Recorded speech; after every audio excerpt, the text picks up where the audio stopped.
नमस्कार दोस्तों, आप सभी का स्वागत है फ्रीडम एजुकेशन ऑफ इंडिया में। तो दोस्तों, इस कक्षा के माध्यम से मैं आपको पीटीटी एग्ज़ाम के लिए जो इंडियन पॉलिटी से सबसे ज़्यादा बार प्रश्न पूछे गए हैं अपने एग्ज़ाम में, उन्हीं प्रश्नों को इस कक्षा के माध्यम से हल करवाऊंगा। तो सभी विद्यार्थी इन प्रश्नों को अच्छे से देख लीजिएगा और याद कर लीजिएगा। पहला प्रश्न है दोस्तों, भारतीय संविधान कब अंगीकृत अथवा स्वीकृत किया गया? बार बार पूछे जाने वाला प्रश्न है, तो आपको याद होना चाहिए कि 26 नवंबर 1949 को जो अपना भारतीय संविधान है ये अंगीकृत अथवा स्वीकृत किया गया था। एक और प्रकार का प्रश्न यहाँ से बनता है कि जो अपना भारतीय संविधान है ये पूर्णतः कब लागू किया गया था? तो आपको सभी को पता होगा 26 जनवरी 1950 को जो अपना भारतीय संविधान है ये पूर्णतः लागू किया गया था। ठीक है, और इसी के उपलक्ष्य में अपन क्या मनाते हैं? प्रत्येक वर्ष 26 जनवरी को गणतंत्र दिवस मनाते हैं। ठीक है, अगला प्रश्न है प्रश्न नंबर 2, भारतीय संविधान का निर्माण किस योजना के तहत हुआ? ये बार बार पूछे जाने वाला प्रश्न है। तो अगर आपसे एग्जाम में पूछ ले जाए कि भारतीय संविधान का निर्माण किस योजना के तहत हुआ है, तो आप बताओगे दोस्तों कैबिनेट मिशन योजना 1946 के तहत भारतीय संविधान का निर्माण हुआ है। कैबिनेट मिशन योजना के तहत ही सबसे पहले भारतीय संविधान सभा का निर्माण हुआ था दोस्तों। देन उसके बाद संविधान सभा ने भारतीय संविधान का निर्माण किया था।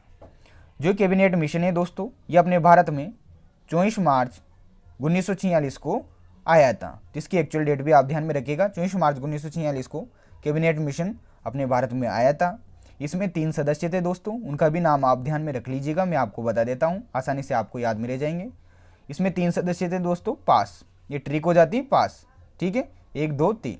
पी से आप ध्यान में रखोगे दोस्तों पैथिक लॉरेंस। ठीक है, पैथिक पूरा नाम लिख देता हूँ, आप इसे नोट डाउन कर लेना, पैथिक लॉरेंस। ये जो पैथिक लॉरेंस थे दोस्तों, जिनका नाम था पूरा लॉर्ड पैथिक लॉरेंस, ये भारत सचिव के पद पर थे। आपको पता भी होगा दोस्तों, जो भारत शासन अधिनियम था 1858 का, उसके तहत भारत सचिव का पद सृजित किया गया था। तो ये भारत सचिव थे इस समय पर पैथिक लॉरेंस। दूसरे व्यक्ति थे दोस्तों, पास से ही आपको ध्यान में रखना है, ए से आपको ध्यान में रखना है दोस्तों, एवी एलेक्जेंडर। ठीक है, एलेक्जेंडर ये दूसरे व्यक्ति थे। तीसरे व्यक्ति थे दोस्तों, एस से आपको ध्यान में रखना है, स्टेफोर्ड क्रिप्स। ठीक है, ये 3 व्यक्ति थे जो कैबिनेट मिशन योजना के तहत भारत में आए थे। ठीक है,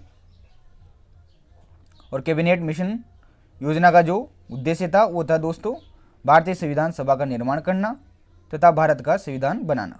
ठीक है, अगला प्रश्न है दोस्तों प्रश्न नंबर 3, भारतीय संविधान की प्रस्तावना की भाषा ली गई है। ये प्रश्न भी बार बार पूछा जाता है।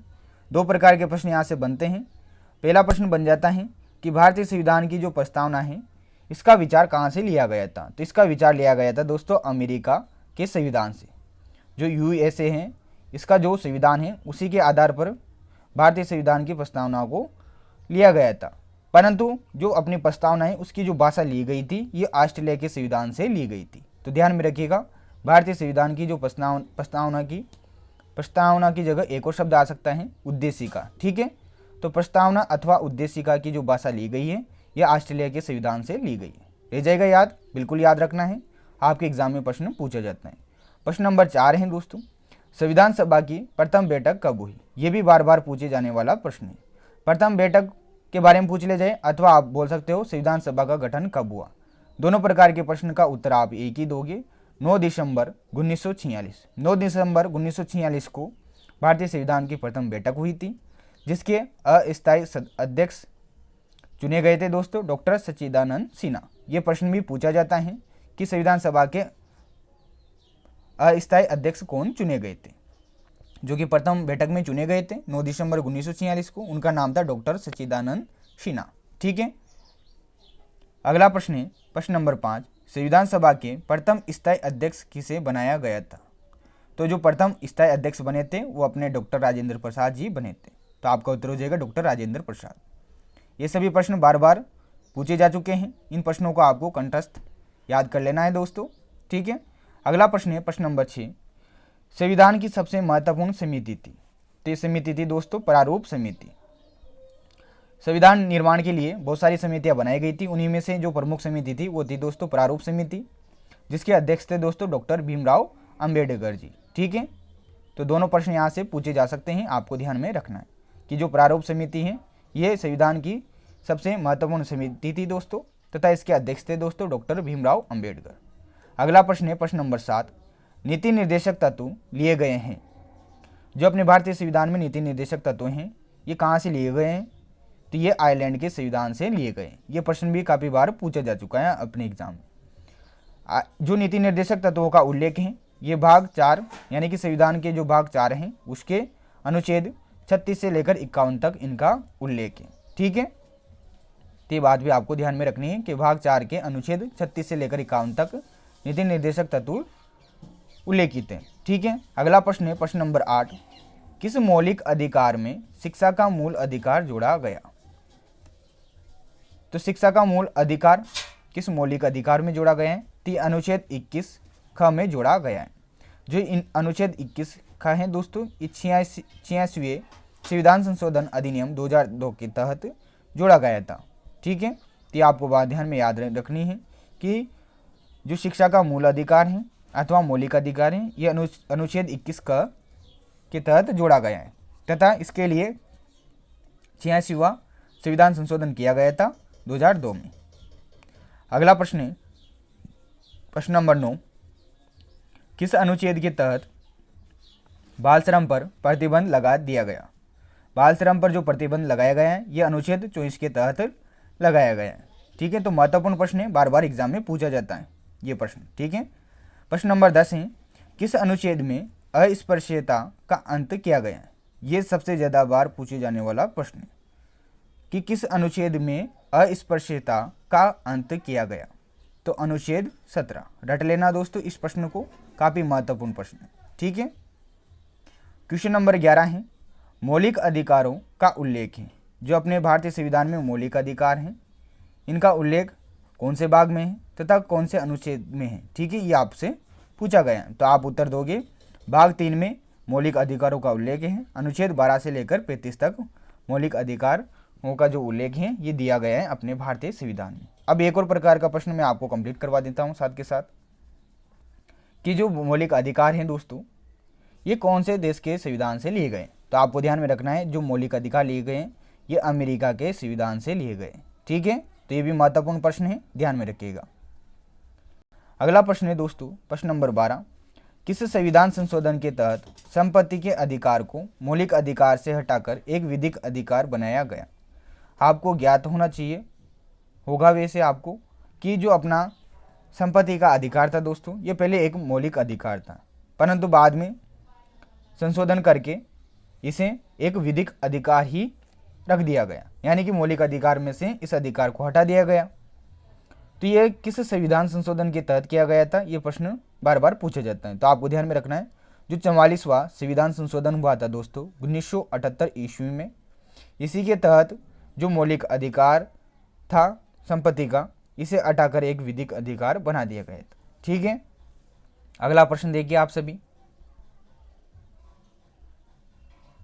अगला प्रश्न है प्रश्न नंबर 13, संविधान के किस अनुच्छेद में ग्राम पंचायतों के गठन का उल्लेख है। तो अनुच्छेद 40 में उल्लेख है। ठीक है, तो भारतीय संविधान का जो अनुच्छेद 40 है इसमें ग्राम पंचायतों के गठन का उल्लेख है। अगला प्रश्न है प्रश्न नंबर 14, समान कार्य के लिए समान वेतन का प्रावधान है। तो कौन से अनुच्छेद में है, तो अनुच्छेद 39 में। ठीक है, समान वेतन का प्रावधान। अगला प्रश्न है, यानी कि इसका मतलब हो गया कि अगर कोई कार्य कोई व्यक्ति स्त्री और पुरुष दोनों से करवा रहा है तो दोनों को ही समान वेतन दिया जाएगा। ठीक है, प्रश्न नंबर 15 है, संविधान का मैग्ना कार्टा किस भाग को कहा जाता है। ये भी अति महत्वपूर्ण प्रश्न है कि संविधान के कौन से भाग को संविधान का मैग्ना कार्टा कहा जाता है। तो ये संविधान के भाग 3 को कहा जाता है। वेरी वेरी इंपॉर्टेंट प्रश्न है, ध्यान में रखिएगा। अगला प्रश्न है प्रश्न नंबर 16, 6 से 14 वर्ष के बच्चों के लिए सरकार शिक्षा का प्रबंध करेगी का उल्लेख किस अनुच्छेद में। यानी कि भैया 6 से 14 वर्षों के बच्चों के लिए सरकार के द्वारा शिक्षा का प्रबंध किया जाएगा अथवा आप कह सकते हो उनको शिक्षा दिलवाई जाएगी। इस बात का उल्लेख अपने भारतीय संविधान के किस अनुच्छेद में है, ये यहाँ पर पूछा गया है, तो ध्यान में रखिएगा अनुच्छेद 45 में। ठीक है, अगला प्रश्न है दोस्तों प्रश्न नंबर 17, राष्ट्रीय वन एवं वन्य जीवों के संरक्षण का उल्लेख है। तो इसका जो उल्लेख है ये अनुच्छेद 48 ख में है। ठीक है, राष्ट्रीय वन एवं वन्य जीवों के संरक्षण का उल्लेख अनुच्छेद 48 क। ठीक है, अगला प्रश्न है मूल कर्तव्यों का उल्लेख किस भाग में है, यानी कि जो अपने मौलिक कर्तव्य हैं अथवा मूल कर्तव्य हैं इनका उल्लेख किस भाग में है, तो भाग 4 ख में है, ये ध्यान में रखिएगा, तथा अनुच्छेद 51 ख। इसमें अपने पास जो मूल कर्तव्य हैं अथवा मौलिक कर्तव्य हैं जिनकी संख्या 11 है, इनका उल्लेख दिया गया है। ठीक है, अगला प्रश्न है प्रश्न नंबर 19, वर्तमान में मूल कर्तव्यों अथवा मौलिक कर्तव्यों की संख्या है, तो ये हैं 11। ठीक है, अब एक और प्रकार का प्रश्न मैं आपको कंप्लीट करवा देता हूँ। जो मूल कर्तव्य हैं अथवा मौलिक कर्तव्य हैं ये किस देश के संविधान से लिए गए हैं, तो आपको ध्यान में रखना है रूस के संविधान से लिए गए हैं। रूस जिसे पहले सोवियत संघ के नाम से भी जाना जाता था, तो रूस के संविधान से अपने भारत के संविधान में क्या लिए गए हैं, तो मूल कर्तव्य लिए गए, जिनकी संख्या वर्तमान में 11 है तथा इनका उल्लेख भाग 4 ख में तथा अनुच्छेद 51 ख में है। ठीक है, भाग की पूछे जाए तो आप बताओगे 4 ख तथा अनुच्छेद का पूछा जाए तो आप बताओगे 51 ख। ठीक है, ये नोट भी ध्यान में रख लीजिएगा। जो 10वां मौलिक कर्तव्य है अपना मूल कर्तव्य है, ये 42वें संविधान संशोधन 1976 के अंतर्गत जोड़ा गया था। ये जो 42वां संविधान संशोधन है दोस्तों 1976 का, इसे दोस्तों मिनी संविधान अथवा आप कह सकते हो लघु संविधान भी कहा जाता है। ठीक है, क्योंकि सबसे बड़ा संविधान संशोधन था इसलिए कहा जाता है, जबकि 11वां मूल कर्तव्य 86वें संविधान संशोधन 2002 के तहत जोड़ा गया था। ठीक है, अंतिम प्रश्न है दोस्तों इस कक्षा का प्रश्न नंबर 20, 11वां मूल कर्तव्य किससे संबंधित है, तो 6 से 14 वर्ष तक के बच्चों की शिक्षा से संबंधित है। तो इस प्रकार से ये मैंने 20 महत्वपूर्ण प्रश्न हल करवाए हैं आपको, तथा साथ में कुछ प्रश्नों की व्याख्या भी बताई है। ये प्रश्न ऐसे प्रश्न हैं दोस्तों जो बार बार एग्जाम में पूछे जाते हैं, चाहे वो आपका पीटीटी का एग्जाम हो अनदर कोई सा भी एग्जाम हो। इन प्रश्नों को आप अच्छे से याद कर लीजिएगा, अथवा आप दूसरी भाषा में समझना चाहो तो रट लीजिएगा। जिन विद्यार्थियों ने पॉलिटी अच्छे से पढ़ रखी है उनको तो सभी प्रश्न आसान लग रहे होंगे, बाकी जो विद्यार्थी नए हैं ठीक है तो उनके लिए काफ़ी महत्वपूर्ण प्रश्न है जो कि मैंने आपको इस कक्षा के माध्यम से कंप्लीट करवा दिए। तो निश्चित रूप से आपको ये कक्षा पसंद आई होगी, तो कक्षा पसंद आई हो तो प्लीज़ वीडियो को लाइक कर दीजिएगा तथा वीडियो को शेयर कर दीजिएगा, और चैनल पर पहली बार विजिट कर रहे हैं तो चैनल को सब्सक्राइब कर दीजिएगा। अन्य क्लासेस के लिए आप हमारे चैनल पर जो प्लेलिस्ट्स हैं उनको सेव कर सकते हैं, उनमें जो वीडियो हैं उनको देख सकते हैं। ठीक है, धन्यवाद।